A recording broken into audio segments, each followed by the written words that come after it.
Lord's house today. It's good to experience and know His presence, to receive His word, to know that it's God who speaks to man. He walks with us and talks with us. Thank God for the giftings of His Spirit, and we rejoice in our opportunity to give Him praise. Praise the Lord. Amen. We ought to be more excited about the Lord than anything else in this whole world. Anything or anybody. Thank you, Lord. Amen. Are you ready? I am ready to receive and obey the Word of God. Amen. Praise the Lord. There it is. What lasts forever? Turn to your neighbor and tell them you're not going to last forever. Oh, but.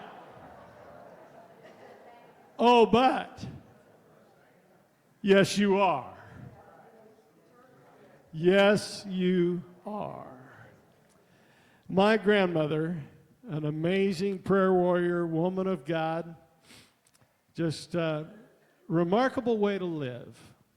Remarkable way to live in a very modest home with modest incomes, and faithful to teach and faithful to tithe. And when they built the Inglewood Church over there on Winter Road, my grandmother was laying the wood floor in the first building.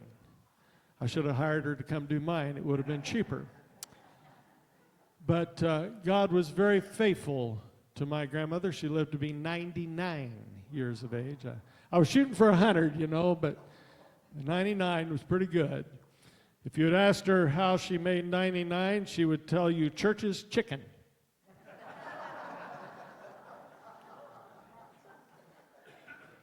Church, chicken, it's a good way to live. The thing that amazed me probably more than anything else, I don't ever recall them putting a new roof on their house, and it was an old house.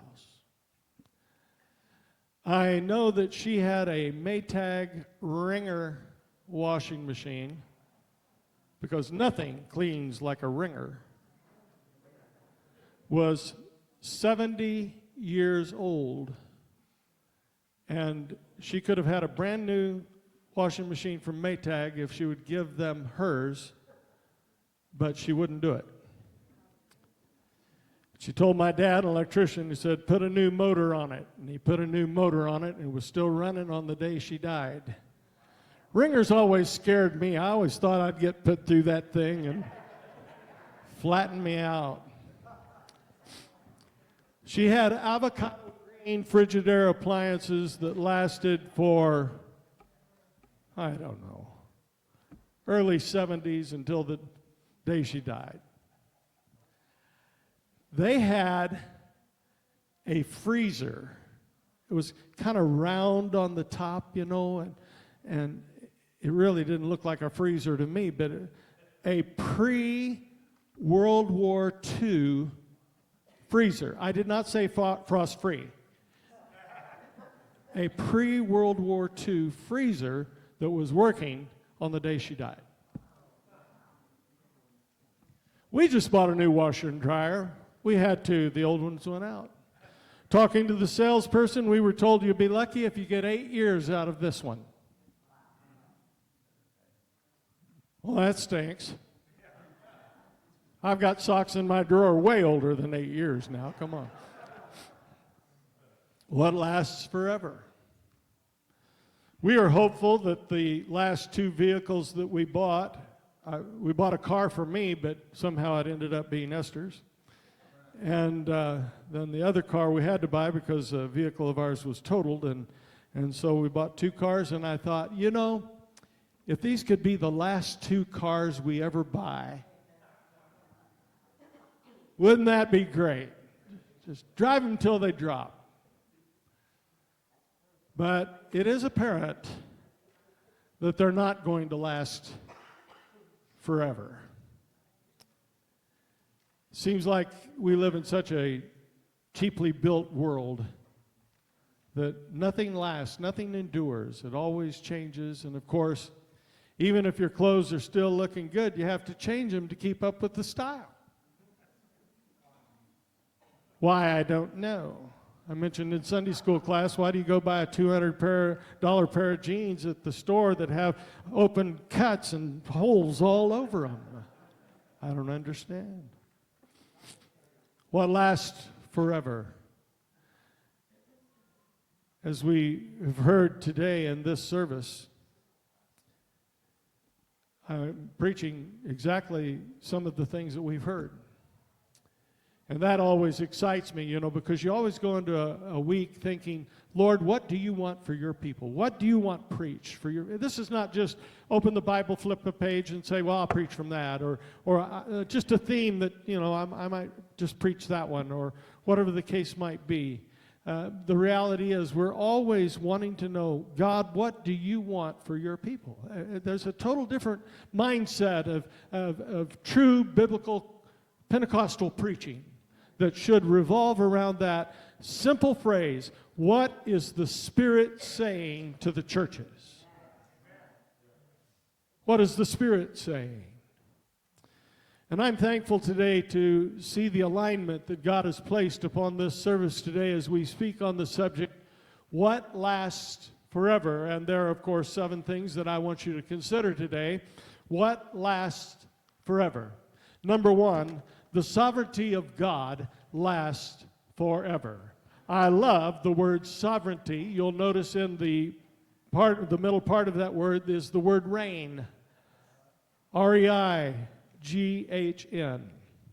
If you think for one moment that any person on planet Earth is reigning, you are wrong. If you think there's any nation on this earth, including ours, is reigning, you're wrong. There is but one who reigns over all the affairs of men and nations. There is but one who reigns over kings who are set up by him or set down by him. There is one who reigns over every detail of your life and mine. He reigns to the extent that he knows the number of the hairs of your head. He knows the sparrow that falls. He knows the days of your life. He knows everything there is about you, including your thoughts. I serve a sovereign, reigning God. He is omnipotent. He is omniscient. He is omnipresent. In every way, our God reigns. And this sovereignty of God is illustrated beautifully for us as Jesus taught his disciples and us how to pray. In Matthew 6, verse 13, and lead us not into temptation. I hope when you pray the Lord's Prayer, and I hope you do pray the Lord's Prayer, I hope when you pray the Lord's Prayer that you consider exactly what you're praying for. Lead us not into temptation. How many of you like to avoid temptation? Even if it's a chocolate chip cookie, how many of you like to avoid temptation? 2.5 years, I have not bought a bag of cookies. I'm sober for 2.5 years. And inevitably, you dear folks will bring chocolate chip cookies. Lord, lead us not into temptation. I have money. I can buy my own food. I really can. But the other day, I was looking in the freezer, seeing what ice we needed, what things we needed for tonight's, for Pastor Jonathan's 70th birthday party.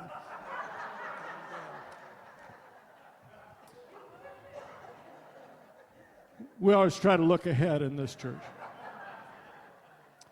And I found a bag of chocolate chip cookies in the freezer of that refrigerator that had been in there for weeks and weeks and weeks. How did I forget that? I put them there. All I can think is, I have been delivered. Lead us not into temptation. Do you pray that, and do you pray that earnestly?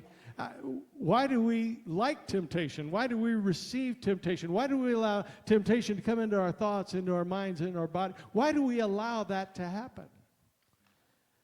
Lead us not into temptation recognizes that we need the help of God to overcome temptation. We cannot do it on our own. Jesus taught us to pray this way. Lead us not into temptation. And of all the Lord's Prayer for the last few years, this last part has been my anthem in prayer. But deliver us from evil. We are not living in a world that's getting better and better. More comfortable in many ways, yes, but not better. There are strange things that are happening around our city, around our nation, and around our world that boggle the mind. How can all of this be happening? Signs of the times.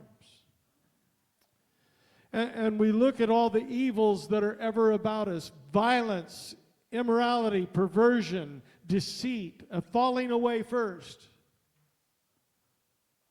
And he taught us to pray, deliver us from evil.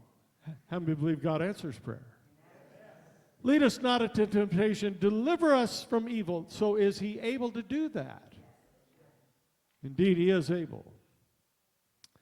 And then we come across this ending phrase of the Lord's Prayer. For thine, say it with me, for thine is the kingdom and the power and the glory forever. Amen. Hallelujah. If you'll look in the computer Bible and find out there really aren't that many times that the word forever is found in the Scripture, the New Testament particularly. Very few times. One of the favorites in the Old Testament for me is the one that says, forever thy word is settled in heaven. I love that passage. But really, there just aren't that many times that it uses the word forever. King James separates the word for space ever. He is the King forever. He is eternal, obviously, forever. He is immortal forever, invisible forever. He is the only wise God. Well, there's only one God. But his wisdom is emphasized here. He is the only wise God. So we look at the Lord's Prayer again. Thine is the kingdom and the power and the glory forever. Amen. And it reflects on the total sovereignty of God. God is in control of everything that happens on planet Earth. He is sovereign. Got a little ahead of myself there, but let's go to point 2. The eternality of God lasts forever. Unto the King, eternal, immortal, invisible, the only wise God, be glory, be honor and glory forever and ever. Amen.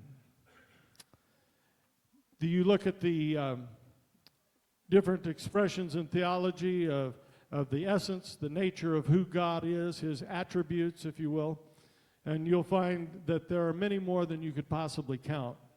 When Thiessen came up with 10, he really undershot the number of attributes that God is, that God does, that God has. But here are these that Paul mentioned to Timothy, that he is King eternal, immortal, invisible, the only wise God, be honor and glory forever and ever. Amen. So my dad, it was around the time when the Beatles were popular, but not with him. And he'd always bring up that the Beatles said, John Lennon said, God is dead. A few weeks later, they broke up. He reveled in that. He gloried in that.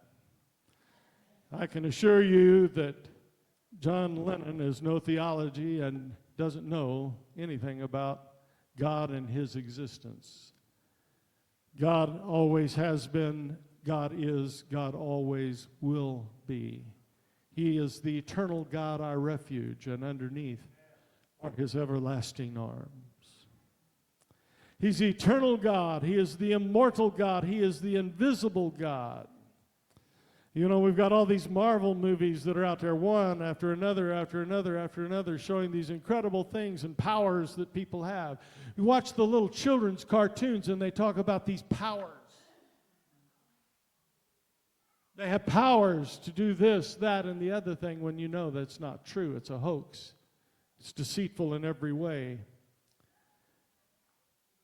Our God is immortal. Our God is invisible. Our God is the only wise God, and to him belongs honor and glory forever and ever. Amen. The eternal God, our refuge. Number 3 is the immutability of Christ. You know, Jesus said, if you've seen me, you've seen the Father.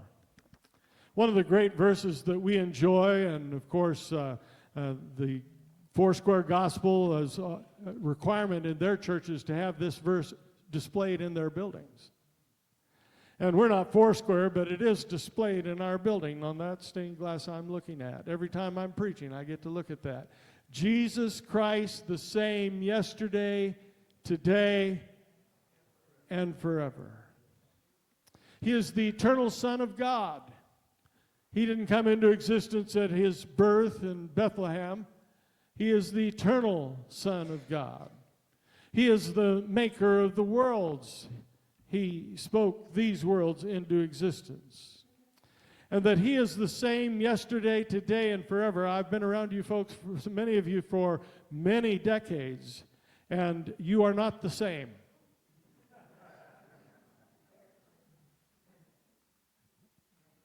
Jesus is the same. He never changes. And that's the beauty of biblical preaching. If you're preaching biblically, you don't have to worry about the come and go tides that exist in the world. You preach the truth of the Scripture, and it will endure. When you preach Jesus Christ and him crucified, that's the gospel then, that's the gospel now, and that will be the gospel always. When you preach Jesus Christ the same yesterday, today, and forever, you are on total solid ground because there's none that compares to him. Thank God he is the same yesterday, today, and forever. My wife and I were chatting this week, and she tells me that I haven't changed. She didn't say it positively, she said it.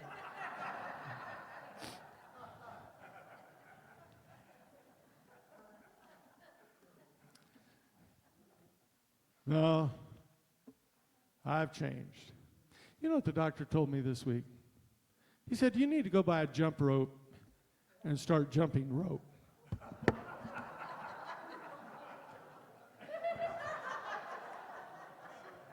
I jumped rope in basketball in school, you know. When basketball team, you had to jump rope before you ever got on the court, you know. And I got to where I could actually do it. But today, Kyle and I were talking the other day. He runs marathons. Marathons. Man, if I ran a marathon, I'd be in the hospital. I used to have a kind of a trap mind, you know. If I looked at the Scripture, I had it. Now I don't know where it went. But things changed. Things changed. All may change, but Jesus never. Glory to his name. He is the rock of our salvation. He is the strong tower to which we run. He is the same. He is the same. He is the same. You can depend upon him. Put your trust in the Lord. Jesus Christ, the same yesterday, today, and forever. And on that day when we enter into heaven's portal, walk through those gates of pearl and streets of gold, and we find ourselves in the presence of God upon the throne, Revelation chapter 4. And then Jesus at his right hand in Revelation chapter 5. You will know for sure that our God is sovereign, our God is eternal, and that his Son Jesus is indeed immutable, unchanging in every way.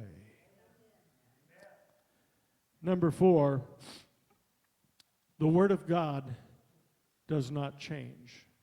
Danger, warning, people change the Word.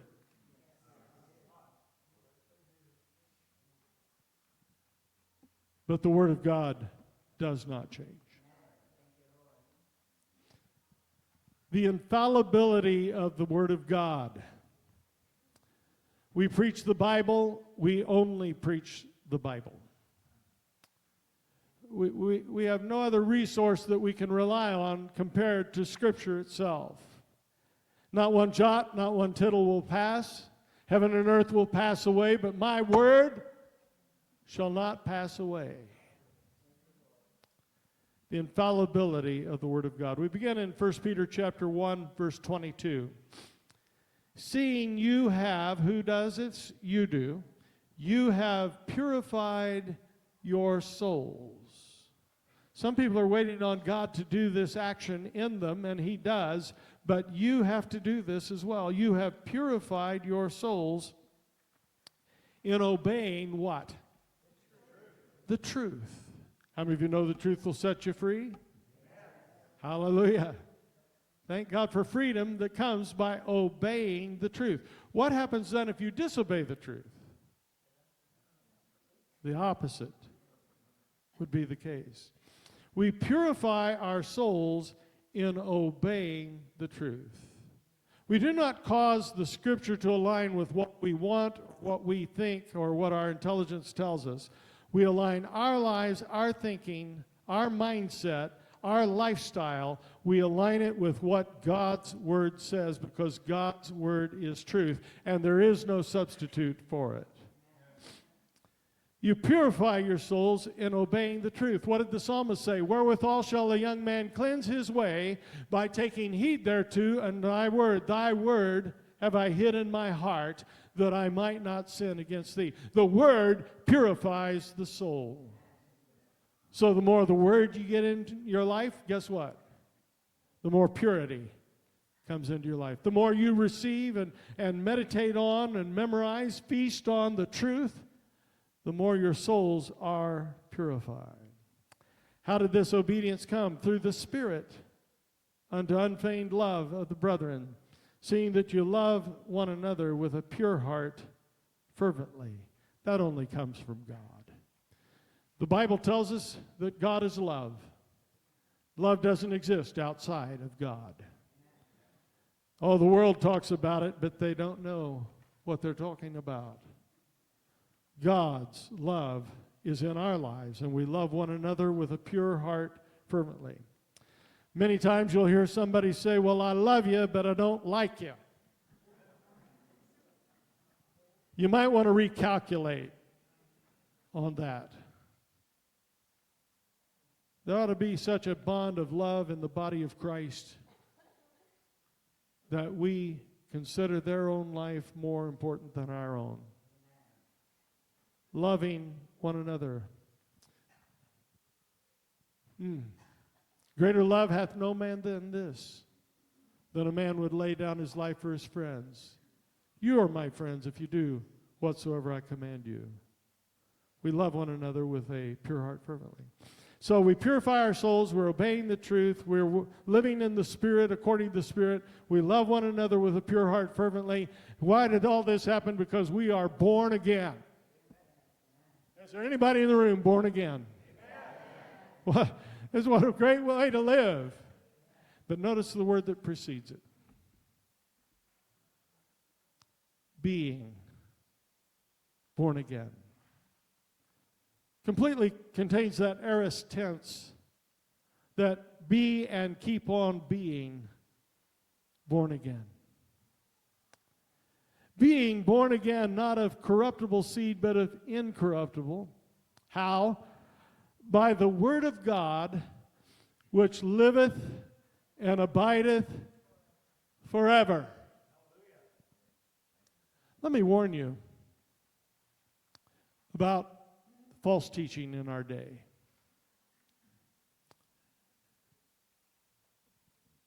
Here's what they'll say. The Bible didn't mean that. It meant this. The Bible didn't say that. The Bible says this. And the Greek says, Friend, my God watches over His word. He doesn't allow a jot or tittle to disappear from it. Now, man has messed with all of this in so many different ways, but here's what I'm going to do. You make your choice, but here's what I'm going to do. I'm going to read the Word of God and believe it just the way it's written. They call that literalism. I want to read the Bible literally, not symbolically. If I'm going to err, I'm going to err on the literal, word for word, verbal plenary inspiration of the Word of God. All Scripture is inspired of God, is profitable for doctrine, for reproof, for correction, for instruction in righteousness. It is inerrant, it is infallible, it is inspired, it is the God-breathed Word of God, and I'm thankful that every time we meet here in this building, we're going to talk about God's Word and not the opinion of man. If you set aside God's Word for the opinion of man, brother, you're in trouble. This Word of God lives. It's a living Word. And it abides forever. When we buried my mother-in-law, I looked inside her Bible.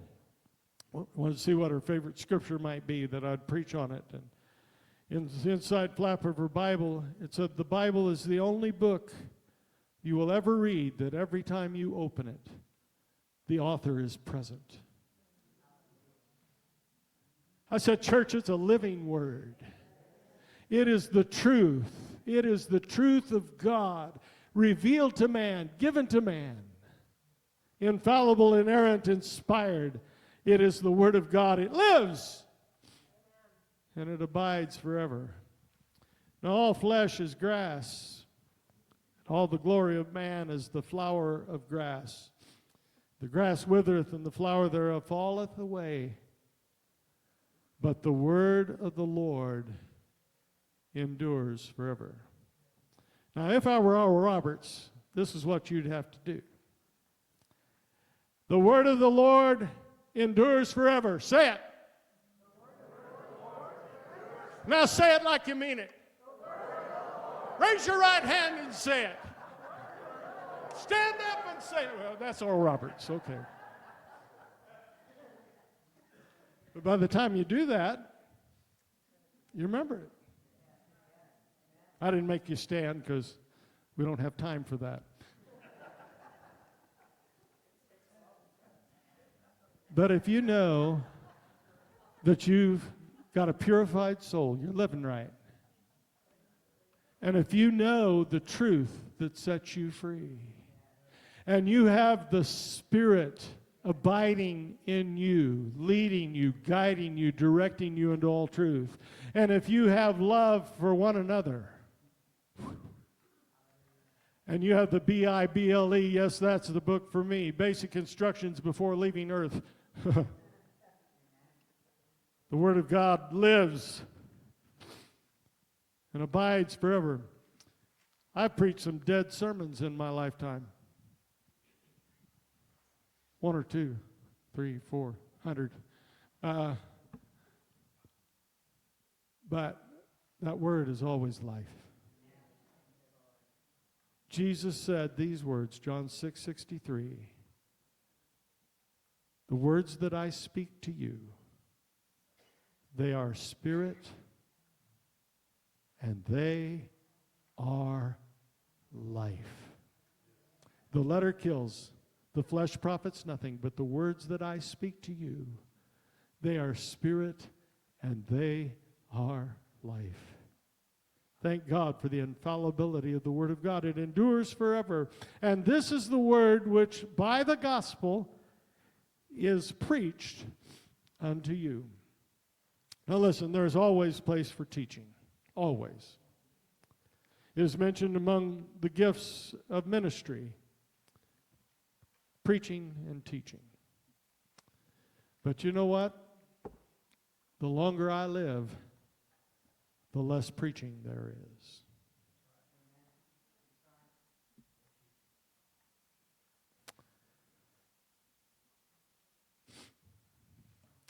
The gospel is preached. It is declared. It is proclaimed. Unashamedly, boldly, it is preached. By fallible men.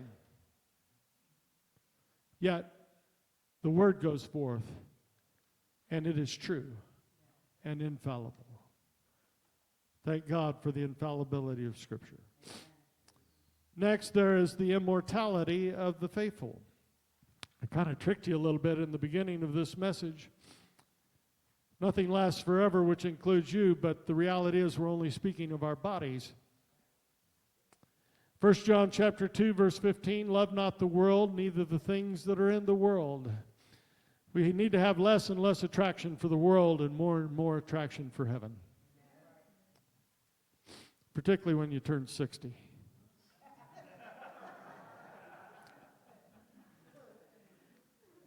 I've heard him say it. There's more in the rearview mirror than there is. I've heard him preach that, you know. And it makes me feel bad because he's right. Of all of us, or many of us, I should say. Don't fall in love with this world. If any man loves the world, the love of the Father. Come on, that's sobering. The love of the Father is not in him. For all that is in the world, the lust of the flesh, the lust of the eyes, and the pride of life, is not of the Father, but is of the world. And the world passes away, and the lust thereof. But he that doeth the will of God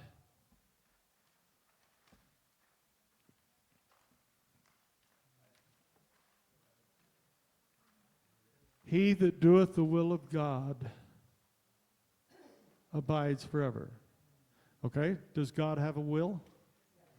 Does God express his will? Does God reveal his will? Does God show his will? Does he demonstrate his will? Does the Spirit align with the will of God? Does what God is prompting our hearts to do, is it biblical? Is it right? Is it truth? If we do the will of God, we will abide forever. I feel sorry for those that don't believe in God.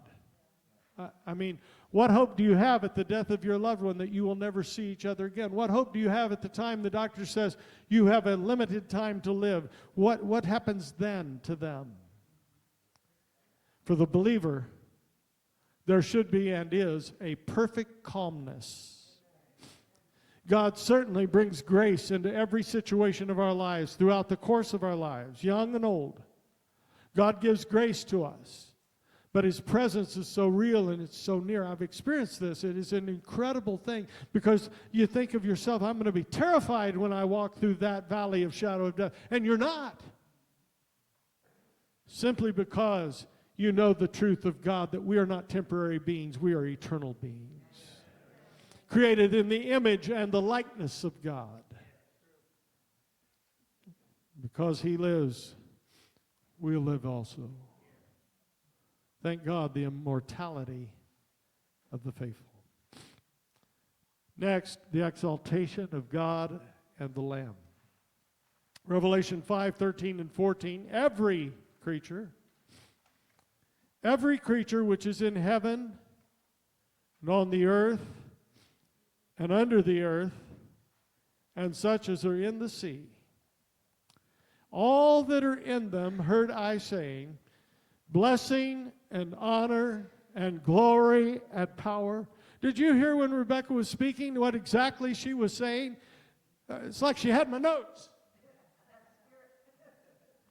Blessing and honor and glory and power be unto him that sitteth upon the throne and unto the Lamb forever and ever. Friends, we are worshipers. We are to be true worshipers who worship God in spirit and in truth. We are not dry. We're full of the oil of the Holy Ghost. We are not those that form rituals and routines. We are those that live to serve God, to love God, to speak of God, to testify of God. In every way, give honor, glory, and praise.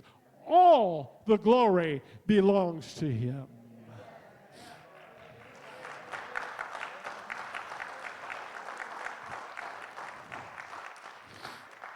in my life, Lord.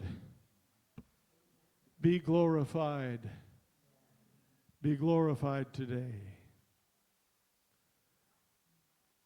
I have the distinct feeling, since it says all and emphasizes all, since all of us are going to do this thing, why would it be hard for us on earth to do the very same thing, to be true worshipers of God?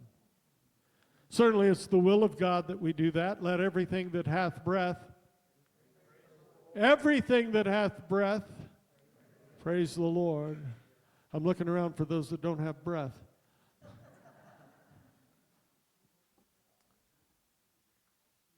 We are made to be worshipers of God. Thou art worthy, and for thy pleasure they are created. He is worthy of the honor and the glory. Satan would desire to have that, and some do worship him in various ways. But the reality is God and God alone sits upon the throne. God and God alone is to be blessed. God and God alone is to be honored. God and God alone is to be glorified. God and God alone has the power.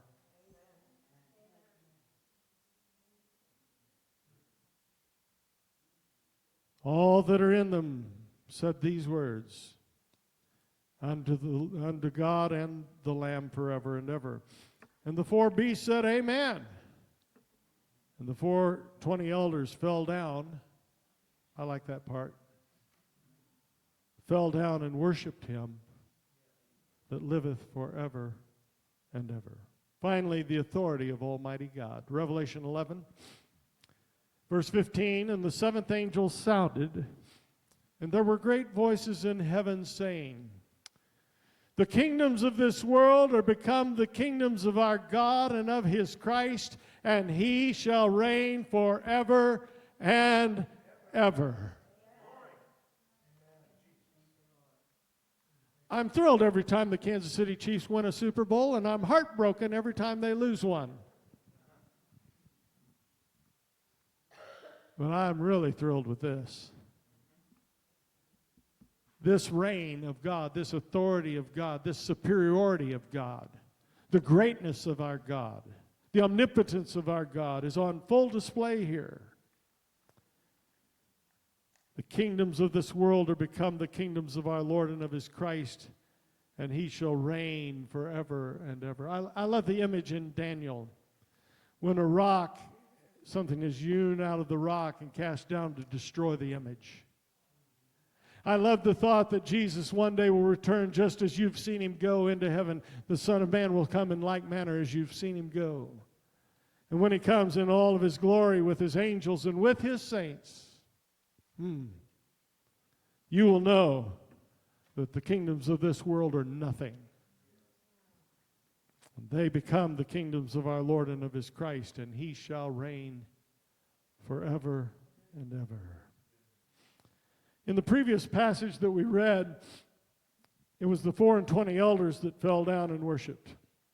In this particular passage, they fall upon their faces and worship God, saying, we give thee thanks, O Lord God Almighty, which art, which wast, and art to come, because thou hast taken, would you say that word please? Thou hast taken to thee thy great power and hast reigned. I could stop right there and it would really be the end of the sermon, but I got all tickled this week about the rest of it. I hope you'll enjoy this moment as much as I have all week. I think this is funny.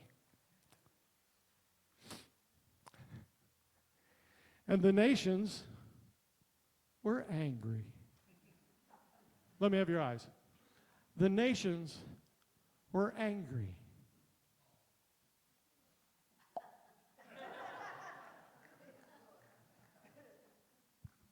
The nations, plural, all of them, were angry.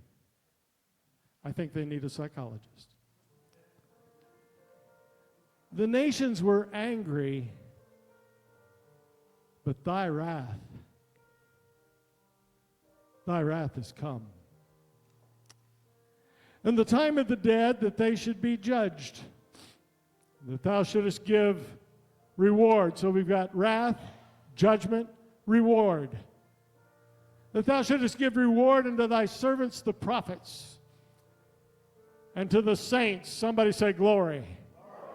And them that fear thy name, hallelujah, small and great, and shouldest destroy them which destroy the earth. I'm here today to proclaim to you that our God is sovereign, our God is eternal, that his Son Jesus is immutable, unchanging, the same yesterday, today, and forever. That the word of the Lord is infallible, it endures forever. That the faithful or immortal will live forever. That God and the Lamb are to be exalted. And that the authority of Almighty God prevails then, now, and always. What lasts forever? Everything that is and belongs to God lasts forever. The splendor of